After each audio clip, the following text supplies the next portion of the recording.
Hello. Ooh, that blew my hair back, didn't it? How about yours? Can we turn the mic down just a smidge? That'd be great. I mean, I know I project, but welcome everybody. How are you doing? How are you doing? Oh, use your words. Yay. It's the Lit House after all. For those of you who don't know me, I am Dr. James Hall. I'm the director of the Rose O'Neill Literary House. And I am pleased to welcome you here for this reading by Michael Dumanis, who I've known for since 2001, for a long time. But I have lots of friends. I just want you to know I have a lot of friends. Some are maybe watching on the live stream right now. And they're not here because I don't invite them here. They have to. It's the students who call the person that we invite here. And so I feel like you all will really like Michael's poems. They are crackling and alive. Who Needs Nature? The speaker of Michael Dumanis' poem, East Liverpool, Ohio, writes in the margin of a holy book in the poem, when the power plants are beautiful. It's so amazing what we get to see, Dumanis writes a few lines later. The ruins extend across the valleys toward each sea. And I love that sea becomes sea in the poem, right? That the who needs nature when sight becomes nature anyway. Dumanis' first book, My Soviet Union, was also peopled with intense speakers who were moved to speak certainly about the kind of uncertain world they'd witnessed. About the book, which won the prestigious Juniper Prize for Poetry, the Boston Review says that Dumanis' deft use of persona, dictions, and poetic styles are able to, quote, test the capacity of linguistic inventiveness to contend with the facts of capital H history. Indeed, it's not just a contention with history, but a coping of the capital H horrors that Dumanis' poetry helps us do. I think about this poem from My Soviet Union, named after a terrific line from a Donald Barthelme story called The School. Anyone read The School in here? One person and the people on the porch. Well done. It's a great canonical short story. And it's voiced by youngsters, just like, well, it's voiced by a teacher, but the youngsters say the title poem, the title that Dumanis takes as the poem. Here's Dumanis' poem lines spoken by youngsters. Imagine our relief, our disappointment when someone told us the grenade we had discovered, the grenade we took delight in kicking to each other was just a clump of night, or else some earth, or just a heart, or else some lesser organ. Dumanis' poems are filled with those lesser organs, sure, but also with heart. That the children in the poem, we require an assertion of value, we are afraid, are relieved and disappointed that they haven't been playing kickball with an actual grenade is horrifyingly human. We'd love to imagine the instruments of war on a smaller scale as some lesser organ of human history making. Dumanis has said in an interview, I think the knowledge that I am a mortal creature surrounded by other creatures, human and otherwise, offers a kind of certainty for me that few other things do. Michael Dumanis was born in the former Soviet Union and lived there until his parents were granted political asylum in the United States.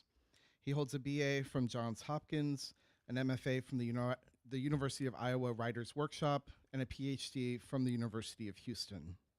He's the author of two poetry collections, My Soviet Union and Creature, just published by Four Way Books, and named as a finalist for the National Jewish Book Award. We have copies for sale in the other room after the reading. Dumanis is also the co-editor of the anthology Legitimate Dangers, American Poets of the New Century, and the co-editor of a book on the poet Russell Atkins. He is the recipient of the Lyric Poetry Award from the Poetry Society of America. I can already tell he's like, get through my bio. He's twisting and turning. It's so uncomfortable. But you know, when do you get to hear the amazing shit you've done, right? Like all of your days. So good. All right. I'm almost done. So he's the recipient of the Lyric Poetry Award from the Poetry Society of America. He lives in Vermont, where he is a member of the literature faculty at Bennington College, runs the Poetry at Bennington reading series, and serves as editor of Bennington Review, which under his editorship received the 2022 Whiting Literary Magazine Award. It's like $30,000. He won that magazine. You will never understand, try as you might, a person other than yourself controlling an altogether different set of limbs. The speaker in The Several Words I Have says, and yet Dumanis' poems urge us to try, to let go of failure, to try again. His poems are living roadmaps forward into a future where we are able to learn a larger empathy for each mortal other. Please join me in welcoming Michael Dumanis to Washington College.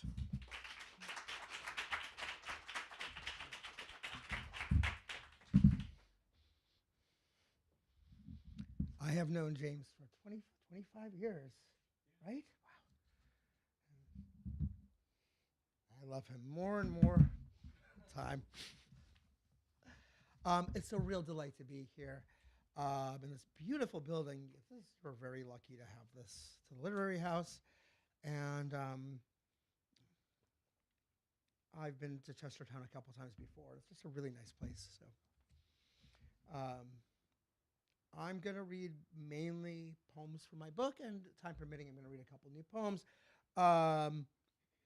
And so this book, Creature, as James said in their terrific introduction, thank you, very flattering introduction, is really preoccupied with this question of what does it mean to understand that you are a creature in a world surrounded by other creatures, and what are those interactions like exactly, and what is really at the heart of that recognition.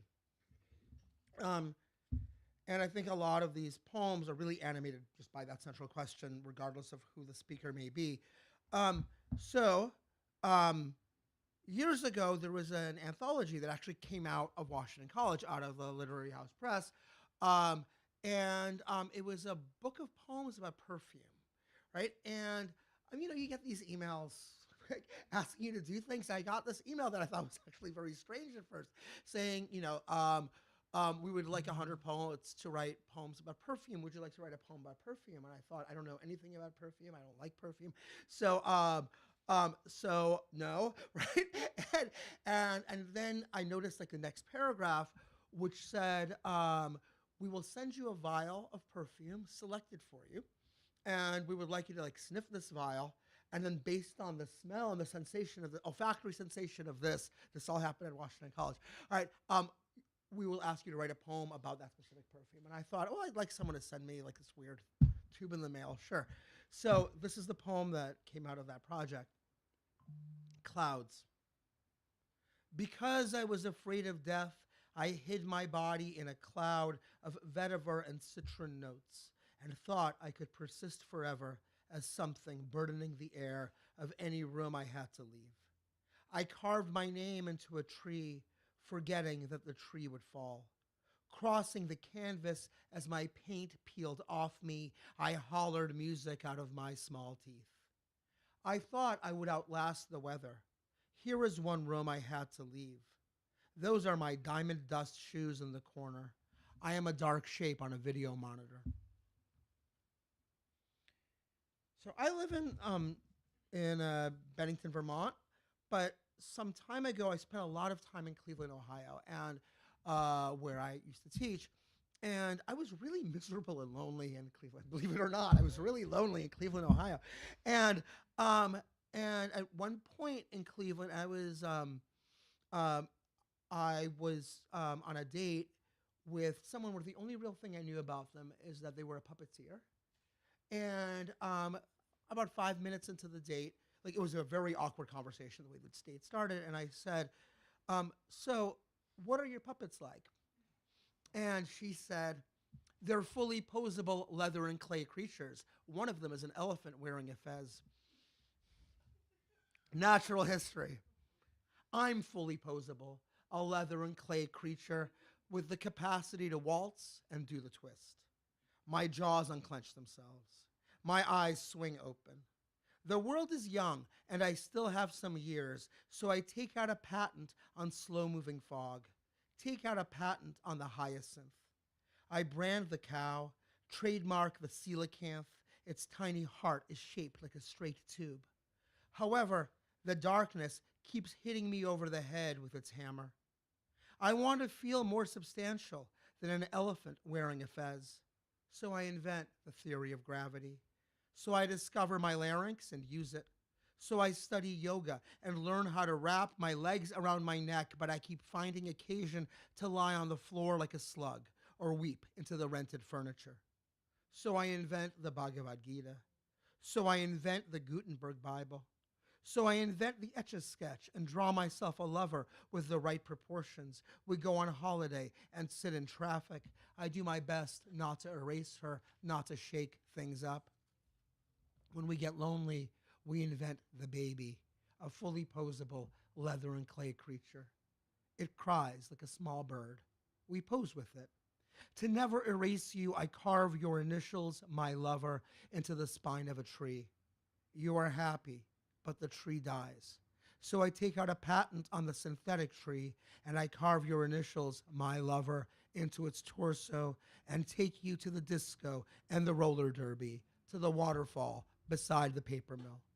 It's so amazing what we get to see. The ruins extend across the valleys toward each sea. I remember that in third grade, I had to, everyone in my third grade class had to do a project on marsupials. So you suddenly learn all the marsupials, right? And you have to, at the time, you had to call a research librarian of the public library because, this was the 80s, and ask them for information about the wombat. My animal was the wombat. And you think after that, like, I know all the marsupials, but really there are more marsupials, and you learn of them through your life. And a couple of years ago, I discovered a new one, the greater bilby. Greater bilby. This article only concerns itself with greater bilbies, the extant species of bilby. For the extinct species of bilby, see lesser bilby. How many people have seen a bilby or know what a bilby is? Unlike other bandicoots, I make an excellent burrower. This blue-gray fur with patches of tan feels soft like a receding childhood in the dimming thought of a lonely traveler. My sense of smell is better than yours as I hurtle along the barrens like a tiny rocking horse. My fluted, hairless ears are the slenderest oyster shells. I, like you, harbor unrequited romantic feelings for God, prefer the comfort of a nightfall to the hot glare of anything. Perhaps we must develop a new appreciation.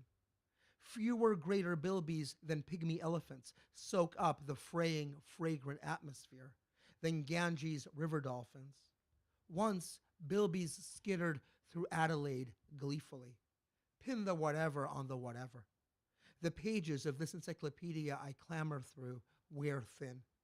Soon I may see in the dust my little cousin again. For the time being, I presume a future, and scratching for a termite the hard soil around the bunch grass, unhinge my small jaw, proffer my endless tongue. All right, so the only thing I should tell you about this next poem is that it may not seem as autobiographical as it actually is. It's fairly autobiographical, though I used to deny it. Autobiography. Attempted avoiding abysses, assorted abrasions and apertures, abscesses. At adolescence, acted absurd, acid, amphetamines.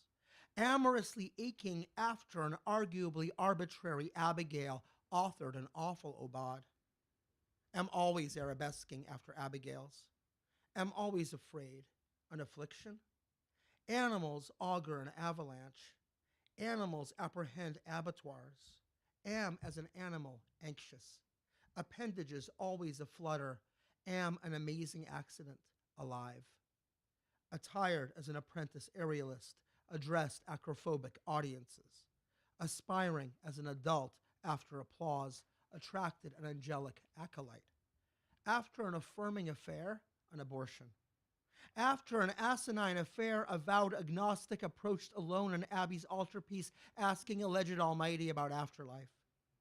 ambled adagio around an arena, admired an ancient aqueduct, ate aspic, adored and ate assorted animals, ascended an Alp, affected an accent, acquired an accountant, an abacus, assets, attempted atonal arpeggios.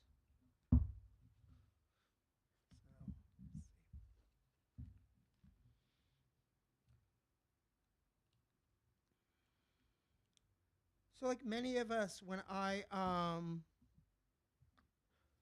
during the COVID pandemic or the beginnings of the COVID pandemic, I spent a lot of time just sitting in a house looking out the window, and time stopped.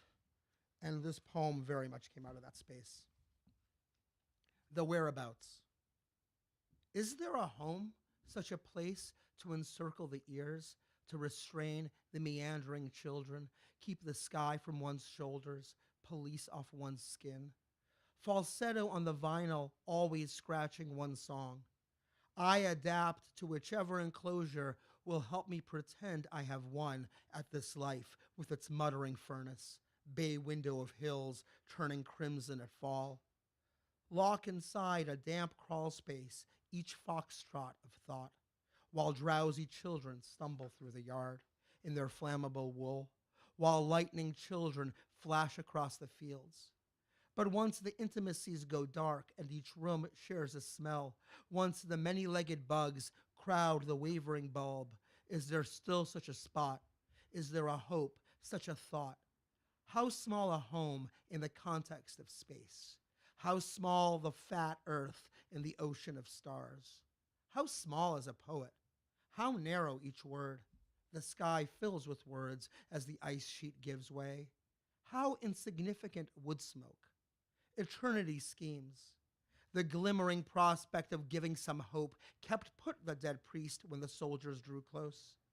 I will orbit each floor on which I am permitted to the vinyl's false drone. I will think myself home, as permanent now as my waving neighbor, feeling as rich as the loam. No, every lasting thing must disappear. A day the wind will win over the wall. Endangered like a soap bubble, as handsome as a cockatoo, I grow attached to the distressed mauve carpet. I live here, breathe this, wake into each dawn, keep silvering in spite of everything, sun squalling through the blinds. Yeah. All right, sorry to be so morose, but I will continue to be. I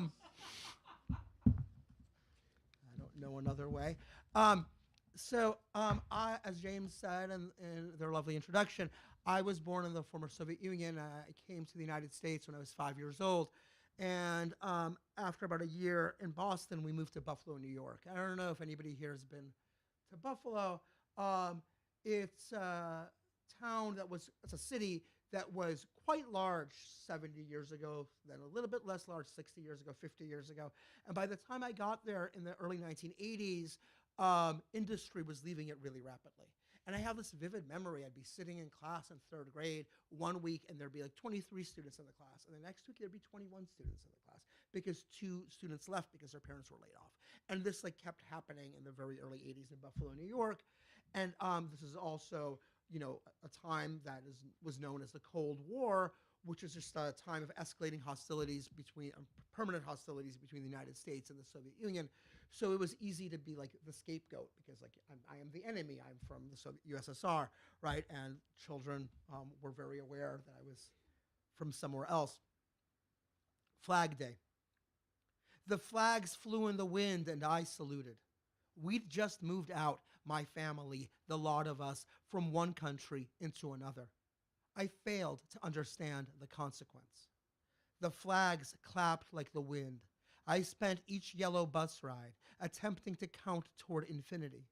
My fellow children told me I was weird and couldn't speak their language skillfully enough for freeze tag. I replied, "You're welcome," meaning please.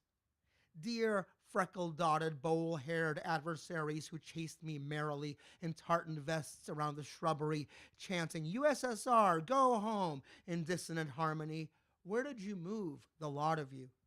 Each Flag Day, single file, We strutted through the playground with French horns and out-of-tune clarinets, some holding poles aslant like knights with spears, others saluting.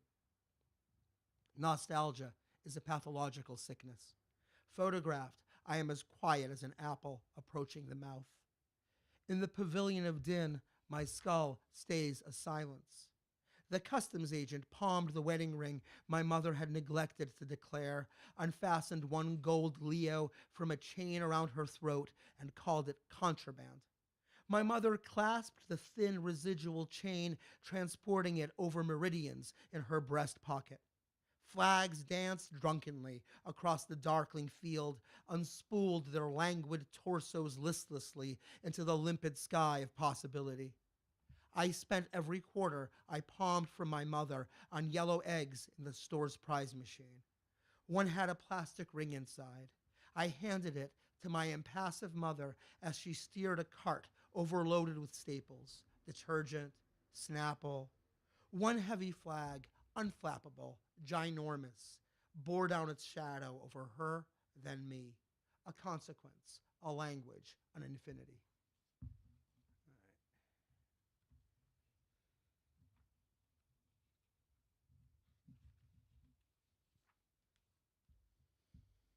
So the next several poems, I'm going to keep thinking about this whole theme of being an immigrant in the United States. I feel very, um, I feel more than any other identity that I have. Like I come from one place. In fact, if the Soviet Union, a country that doesn't exist, into another country, and I feel like I identify most with with being an immigrant than with anything else about myself, and always feel like I have a connection to someone who also was born in one place and ended up in another. American enterprise. I built this A-frame in Beacon I thought you might like. I put out all the stops. An 18-hole overture. Miniature balloons crowd the periphery of the mechanical residential gate with exaggerated spikes and protruding metal frame. Someone is always backing up the circular driveway. The future president removes his veil. It isn't me, for I am foreign born, although I have been naturalized and now hoist a flag fitfully. I don't interchange normally with people, but I do my best. When my number is called, I will proceed to the reception desk. I have had innumerable opportunities to sample Duc à l'orange. I wonder what has happened to the time. There is no telling, only amnesia taken into evidence in the underfunded Hall of Science. It's almost time to watch someone dissect a cow's eye. For now, I bask between the weeping cherry and the common garden peony in the unseasonable summer. I don't talk about or the shh. Once my number is called for the collective good, after I give over my blood, I can leave at any time.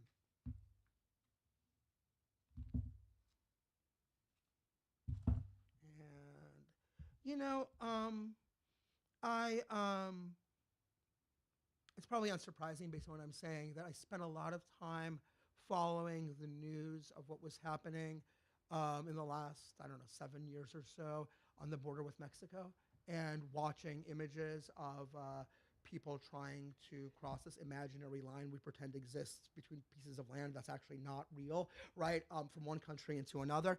And, you know, as someone who was born in a country that restricted movement, you know, you had to apply for permission to leave the Soviet Union, right? The idea that anyone would restrict movement from one place to another is incredibly, you know, foreign to me. And I remember a particular image that I could not shake about 5 years ago of an American immigration officer spraying tear gas literally across the border at a mother, and she was holding a child, and she was like this from the tear gas. And I kept thinking, that child, that will always be a fact in that life for that child, that their mother was tear gassed as she was trying to move forward, right? Checkpoint. I crossed a border. I crossed a line. I crossed a threshold. I crossed the divide. I forded the strait between nowhere and wish. I shifted my body's weight in the direction of the sun. I was born in a well and began to crawl up toward a light in the muck. I believed I'd be well were I anywhere else, so I threw myself up. but nobody caught me as I dropped down. So I threw myself up every day for a life. The stone earth below me, my hard trampoline. I hiss in the throat, telling me what I needed to live in a bleached neighborhood in the shade of high trees that bounced their helicopter fruit against the breeze. So I believed a promise on the side of the imagined line I wasn't on, like softer bread or bolder shade of sky. A promise like another me with a changed name and posture, were I to cross the border, to cross the line, to cross the threshold, to cross the divide seared into the map in my head. So I spent my last coins on papers and gear, leaving my mother asleep in her chair as I rushed open-armed toward the door made of air that the gathering dust storm began to blow shut, my faith in nothing other than each breath, also invisible.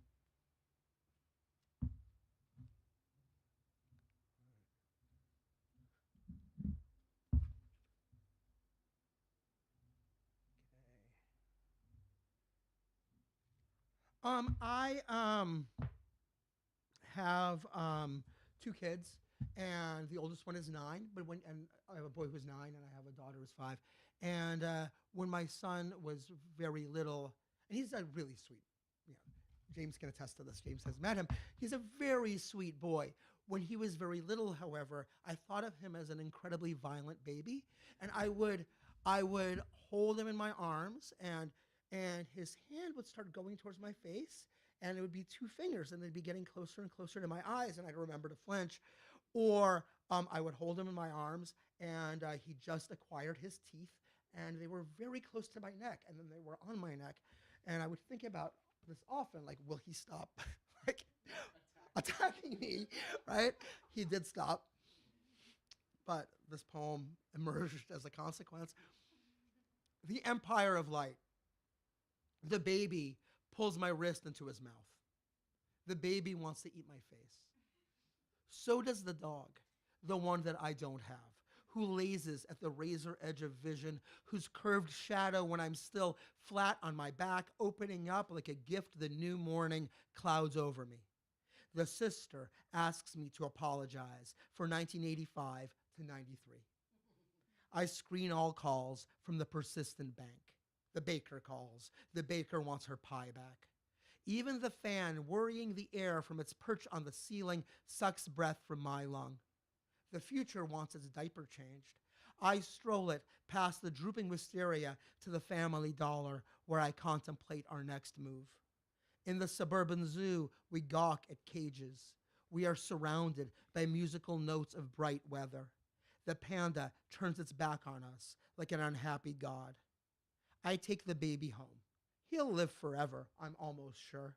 He laughs like fire laughs, inexorable heat, blue flame unraveling. I have barely begun the day, I think toward evening.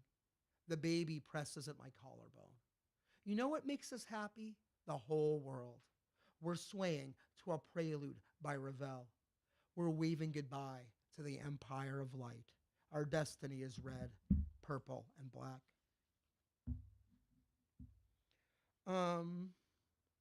Another poem involving the same son. By the time he was 3, I realized that even though it was already clear that he was very smart, it was very hard for him to articulate basic things. And sometimes when he would say a sentence, he would say it in the words in the wrong order, and it wasn't easy for him to communicate with the fluidity that maybe other children at his age did. Annunciation.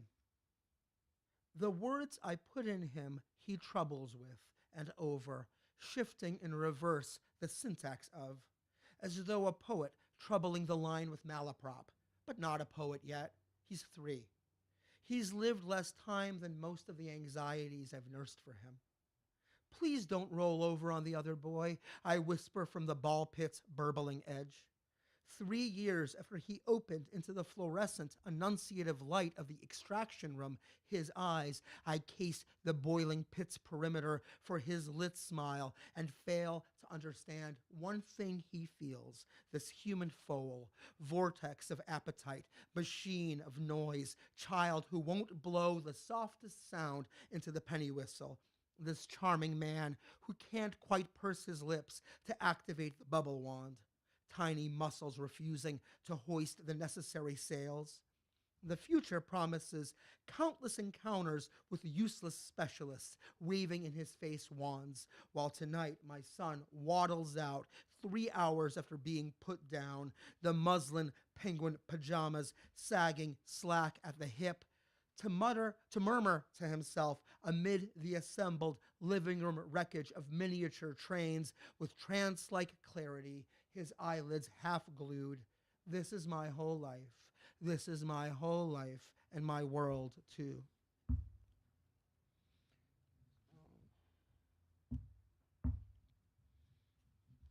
I'll read one more poem from the book, and then one or two, we'll see, new poems, and then I'll close with something short from the book. By this poem, there are two children. Ordeal. The creatures throwing bran muffin at me from the back seat of the Volkswagen SUV stop talking to themselves and now take turns becoming dinosaurs, their happiest of games. They are a torture I talked myself into. And as I ferry them, my favorites, I notice with my tongue that I have managed in my sleep to lose the sliver of one side of a premolar. A portioning out, a judgment from the German Urteil, that which the gods dole out, one arduous deal. Most end up lucky never to have been marched barefoot like Cunegunda of Luxembourg over red-hot plowshares, nor forced to swallow feathers in dry bread, nor made to carry through a hissing crowd the planks of wood their fate will nail them to, nor waterboarded.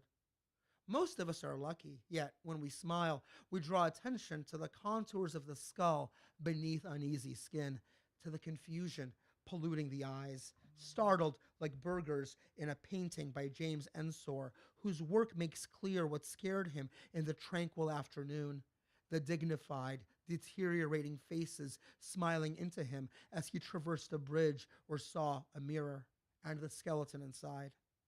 Myself, I prefer to retreat into the jellyfish dream factory of my open eyes as we traverse the span allotted, each hillside pedicured and tilled, a burst of starlings hurtling themselves in trapezoids at the clay sky above us, the brontosaurus, the triceratops, and me, who loves them, if love is the right term for what the stand of hollow trees feels toward its greening canopy, for how night rain scatters itself over the eager topsoil, for the extent to which I'm able to luxuriate in light, inhaling steam, though I suspect I am succumbing gradually to an identity deficiency, an overpowering lack of sense as I continue serving until it's time to ascertain if the accused will sink in innocence or obstinately float, what's left of my life sentence, with all of you beneath this wire and bird, amid the tangled shadows, root systems, a congeries of slate rooftops. Last March, I got to go to Denmark for about a week or so. Thank you, Bennington College, for letting me do that. And I went because I was very interested in the Bog People. Do you know who the Bog People are? Seamus Heaney was this wonderful poet who wrote a cycle of poems about the Bog People. Anybody know what I'm talking about at all? One person knows what I'm talking. Two people know what I'm talking about. But now all of you will. The Bog People were people living in Denmark a couple thousand years ago, whose bodies ended up in a peat bog. And the peat bog preserved the bodies incredibly well. Some of the people ended up in the peat bog clearly involuntarily because one of them, the Tollen man, has a noose around his neck, right? And you can go to Silkeborg, Denmark, and you can go look at the Tollen man and see like the striations of like on his foot, and he looks like he hasn't been in a bog for a couple thousand years, but he has. And you learn all this stuff. They know what kind of food he ate. They knew everything. You can learn so much from these very well-preserved bodies. And there are many locations all over Denmark when you can go to a museum and see a bog person.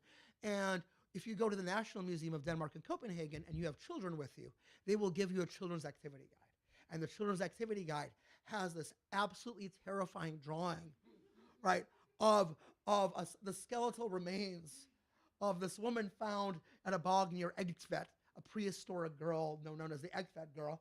She's smiling, and it says Children's Activity Guide. And I wanted her to, like, I don't know, talk to us. So this is my best effort at it. A prehistoric girl. The strontium isotope value of my corded skirt. The glisten of bronze bracelets on my wrists. If you look closely, you will see the imprint my legs left behind on a cowhide. I understand your curiosity. I must have enjoyed the same blue that you do. Not yet having the concept of century, I took my time beside the flowering yarrow. Laughing, we passed the bucket of warm beer. I kept thinking as I ran from the bear about the chain of tracks my feet were planting across the snow of the surrendered field. Questions about my existence get urgent. I don't necessarily have any reasons. There was a tenderness of syllables my father nightly whispered into my sea of hair as I lay down that flared radiant across the sky in my brain, but I no longer possess the means to tell you their sound or the actual name of the strange girl I knew myself to be, the way it curled slyly out of my tongue. Alive, I kept poking around with a stick in the silver moss, imagining another world to pass into, expecting a golden portal of light to emerge between stones. Once you leave the museum, I'll hide in your blood. Perhaps you'll hear the rising tide of my voice in your head as you cross the wet meadow. Much of the bark wrappings have been destroyed. One elkskin foot wrap. And I think I'm actually going to close with another new poem.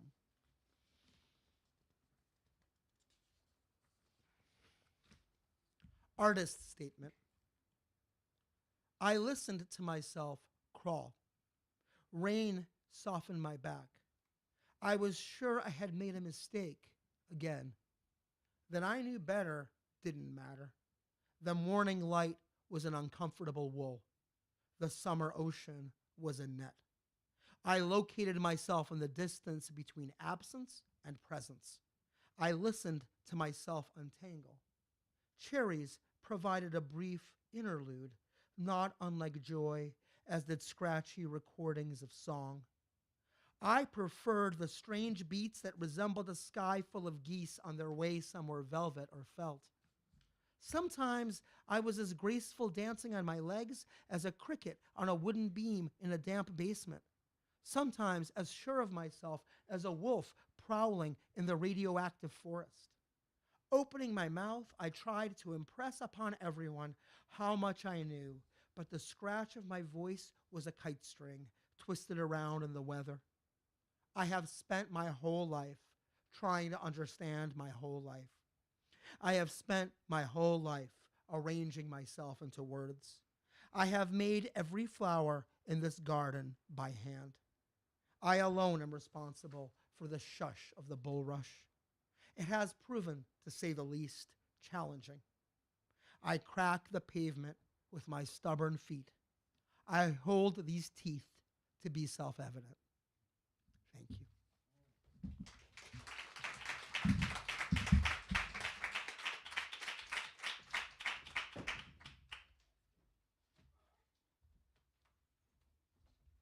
Thank you, Michael. Will you take some questions? Sure. All right, cool. Join me up at the mic, and we'll repeat the question for the stream. Anyone want to ask Michael anything? I always love a Michael Dumanis poem because I'm going to learn about bog people and the lesser and greater bilbies, which sounds made up, right? But it isn't. Anyway, what do you want to know about bilbies or others? Logan? Yeah.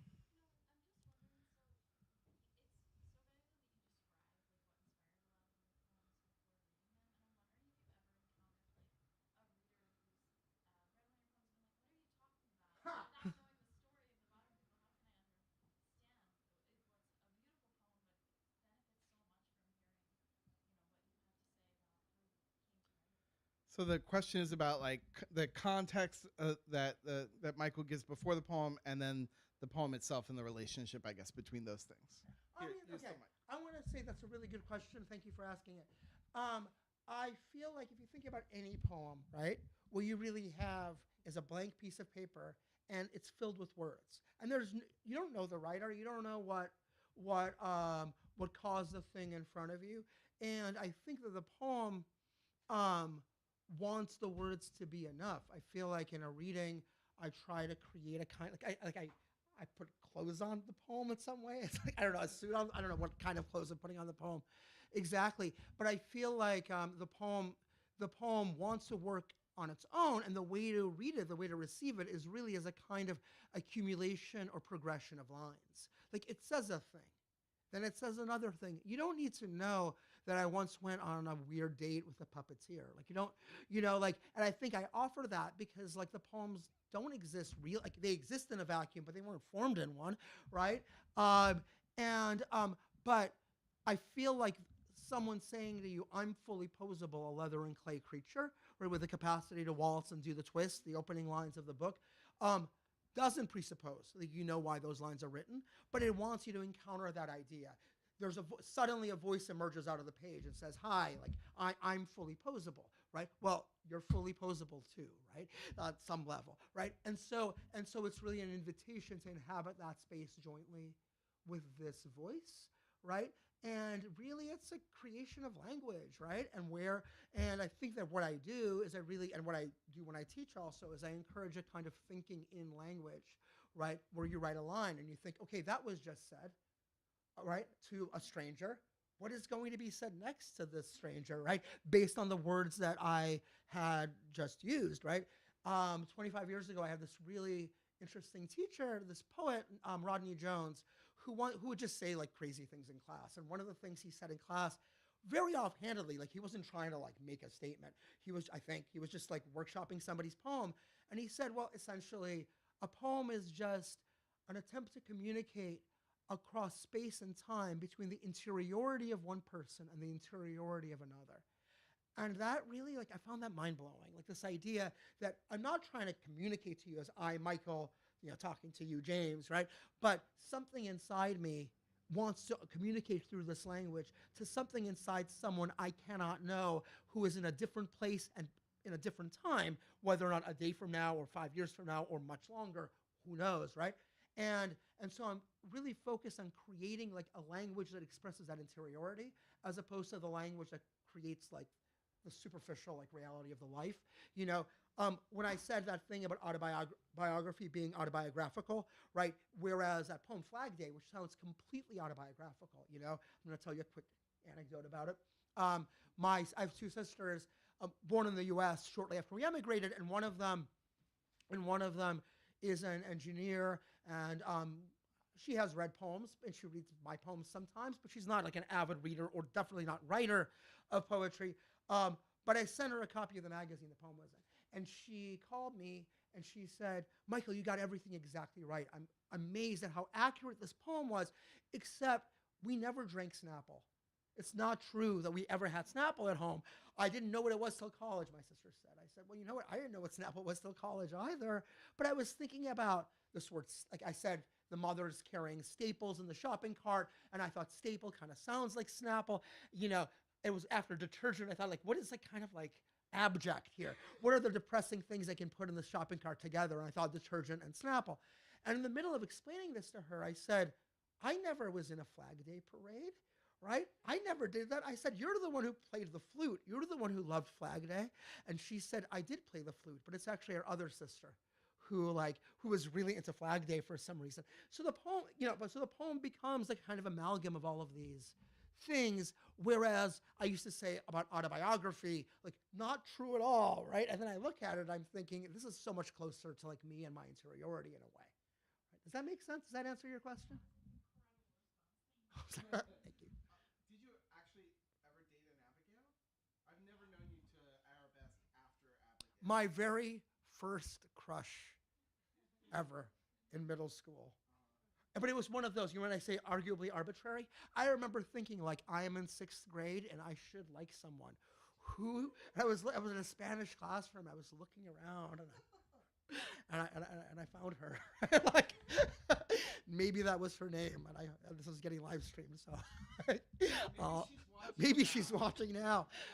She was a wonderful person, um, but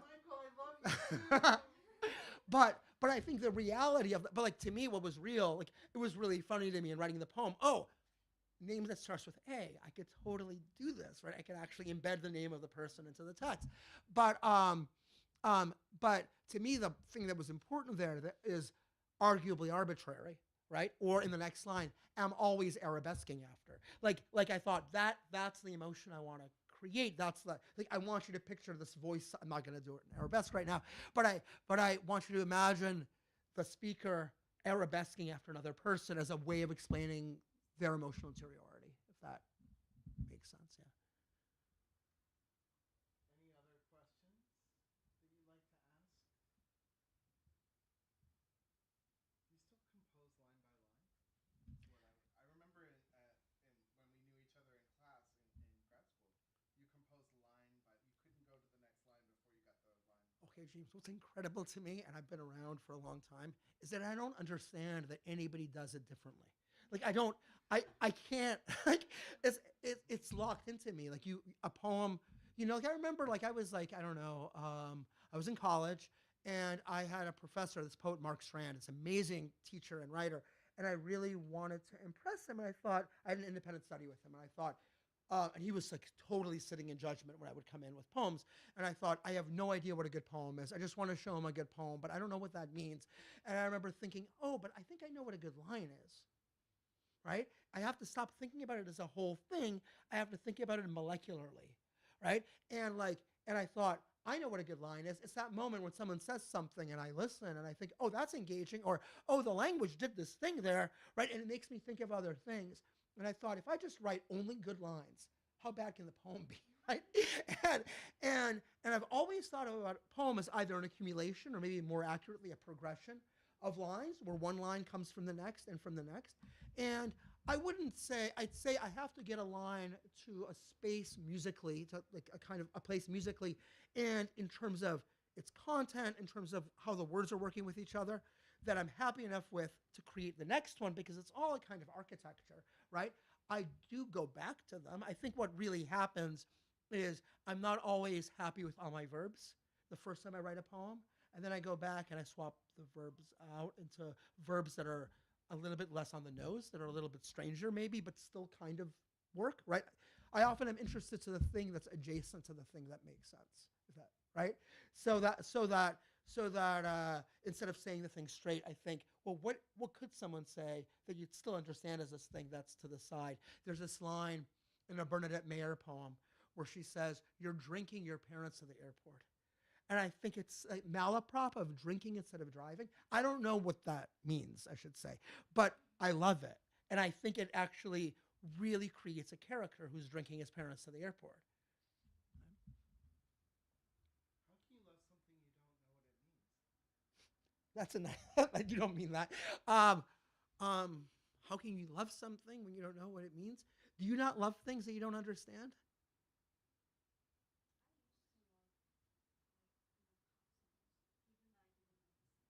You used to love new pop songs.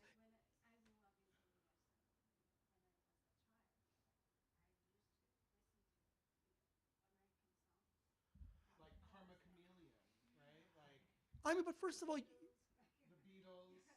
you know what the words mean. And I would say, and not this is very much my own very particular approach, but I think that I really care about precision of meaning on the level of the line and the level of the sentence, right?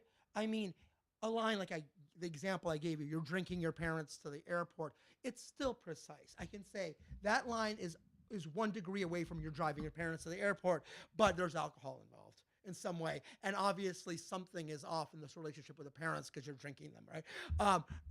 Or you need a drink as a result. So I understand what it means because I can talk around it, right? And there I think drinking is a kind of gesture, right, to stabilize the line. But I would say that I'm not always worried about. I think that sometimes people look at a poem as a whole, right? And they think, I don't understand it because they're approaching it as though it's a product that says one thing instead of approaching it as a kind of journey or conversation where it's, like if two people are talking and they talk about 7 different subjects and they talk about the afterlife and the baseball game and like who they're in love with and why they're sad and, the price of milk, right? And if they say all that in a conversation, you can follow that conversation. You can be engaged by aspects of that conversation. But what is it about? Well, it's about being alive, right? And I feel like I care about that, and I think a poem is a kind of journey where I say things over a period of time, right? And then I think that every line really needs a kind of precision. What I really want you to do is feel something or see something or taste something or experience it to make the poem as cinematic as possible. But like, I'm not looking for, I don't know about message. You know what I'm saying? Like, when you know what it means, it sounds like when you don't know its message, right? I don't know that I have a message, but I think that I try to write lines that inherently have meaning.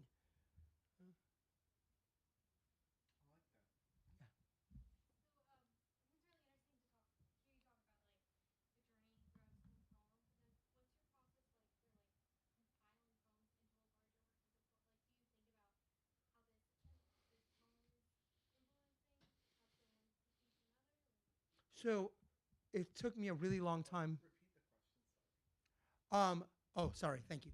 The question was, how do you compile poems into a book? How do you actually make decisions as you're writing towards a book? Like thinking like, having written these poems, what do I write next? Or how to order the book itself as it's, yes, that's a question. I would say that I did not think about that in my first book. And so, people say something to you and they are trying to be very nice, right? And they think they're being very nice, but it like sticks in you and you can't shake it. And someone said to me about a book contest that I was runner up for, that the judge said that they preferred my poems to all of the entries, but they gave the prize to another writer for my first book because I wrote three thirds of good books and put them together instead of writing one book of poems. And they worked as poems, but did they really work as a book? And I didn't really know what to do with that because I thought, well, they are my poems and they are tonally actually very related. But I always thought, I always had that in the back of my head, and I thought, well, next book I write, it's going to feel like a book, right? And it took me a long time, and I started. Every time I would write a poem, I would think, this is a poem in the new book. Now that this poem exists, what other poems am I creating that are in dialogue with that poem, right? So, and I would also create a kind of deliberate binding glue for the poems. Here's the one weird thing I did. Before I had children, before I knew that I wasn't married, I didn't have children, and I didn't know that I ever would either would happen to me. I decided that anytime I was stuck in a poem, a child would wander through it, and that the poems would be held together by these children wandering in and out, right? And that started creating a kind of space that by the time I had children, it was very natural to write poems about real children that would join the children that already existed, in the book, holding them together. I knew that I wanted the word. I knew that when I came up with a title, right, I thought, oh, I want to call the book Creature. That means the poem Natural History has to be the first poem because the word creature is the last word of the first line, right? And then I want the word creature to appear at least one more time in the book. Like you heard it as in the poem Ordeal, right, about the creatures throwing bran muffin at me, right? And then in organizing it, something I learned at the University of Houston from Cynthia McDonald, of all people. You probably learned this too, James. By osmosis. When you get to the last line of a poem, she would say, and you're ordering a book, that's the last line someone sees before the title or first line of the next poem. So you should try to create a kind of marriage between the last line of the poem and the title. She said title. I think first line makes more sense, frankly, but one or the other, right, of the next one. And then she would say this thing that doesn't really, I still don't really understand, but I said it for a while thinking I did. She would say, it's an accordion. your book is an accordion, and you open it up, and the pages open up like an accordion. And I started thinking about this like up and down pattern of the. I think it's a very weird thing to say repeatedly that the book is an accordion, but it really did something good for me. I thought so it has to like rise and it has to fall, and and it has to be expandable and it has to contract. I'm a very literal person, and I took that very directly. Like I have to write an accordion. So does that answer your question? Like really it's writing every poem into the poems that existed beforehand, and then I'll write a poem and I'll think like, is this the first poem of my book? Is this the last poem of my book? With every poem, like these are early poems towards a new book, but I have asked myself like, what if this book was called A Prehistoric Girl? What if it like where would that poem be in that book? Does that book then require other voices similar speaking? And my answer initially was yes. It's hard for me to plan ahead of time what I'm going to write, the way it's actually really easy for other people to do so. But I thought, okay, so I need other people speaking from a kind of prehistory somewhere in some way in this book. I won't have a book until that happens necessarily. I think prehistory is a good title, by the way, just for a book. Anyway, my 2 cents. How about we clap for our guest one more time? Thank you very much for working so hard. And you may sit for a sec. Next, our next reading, or our next event is next Friday, April 5th at 4 p.m. Naomi Shiabnai will be here giving a generative workshop. She's the author or editor of 30 volumes of poetry. She's here keynoting the Kent County Poetry Festival, which will be taking place Friday, Saturday, mostly Saturday night, and then Sunday is the open mic down in Chestertown. And you all are please come read a poem by yourself or a favorite poet. It is a really, really cool event, and I hope I see you on Friday, Saturday, and or Sunday. I'm purchasing a lot of your time. Anyway, thank you all for coming out. Have a great rest of your night. Thank you for braving the rain. Yay! Good night. Oh, and Michael will be signing books for sale. They're $18. The broadside, if you'd like, is $22. Together, they are $30. There's a bundle. So if you'd like any of those things, they are available for you up there.